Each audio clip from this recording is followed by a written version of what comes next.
Pour mieux connaître Jésus-Christ, ouvrez le trésor. À moi, qui suis le moindre de tous les saints, cette grâce a été accordée d'annoncer aux païens les richesses incompréhensibles de Christ. Éphésiens 3, verset 8.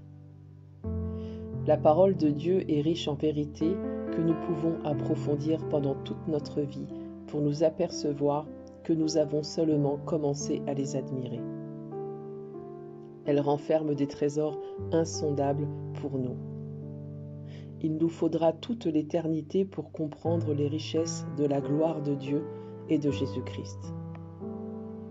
Le Christ a dit, « Si quelqu'un a soif, qu'il vienne à moi et qu'il boive. » Jean 7, verset 37.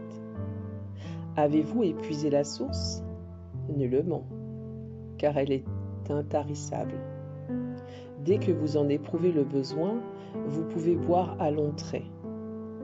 La source est toujours abondante.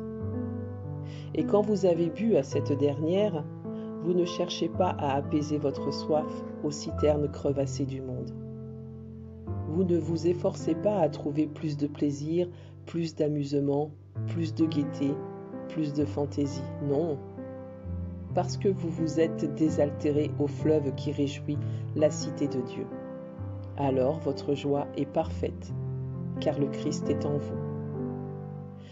La rémunération de ceux qui suivent le Christ, c'est Jéhovah Emmanuel, celui en qui sont cachés tous les trésors de la sagesse et de la science, et en qui habite corporellement toute la plénitude de la divinité. Colossiens 2, versets 3 et 9.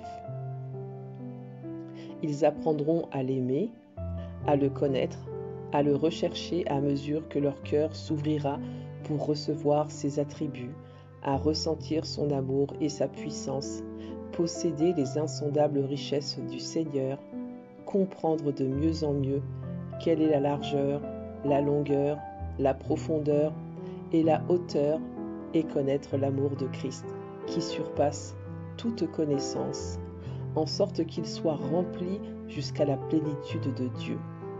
Éphésiens 3, versets 18 à 19.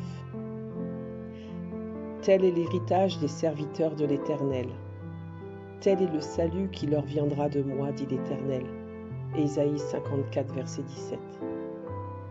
Point n'est besoin de souffrir de la faim ou de la soif quand le trésor du ciel nous est ouvert et que la clé est en notre possession. Quelle est cette clé? La foi, qui est un don de Dieu.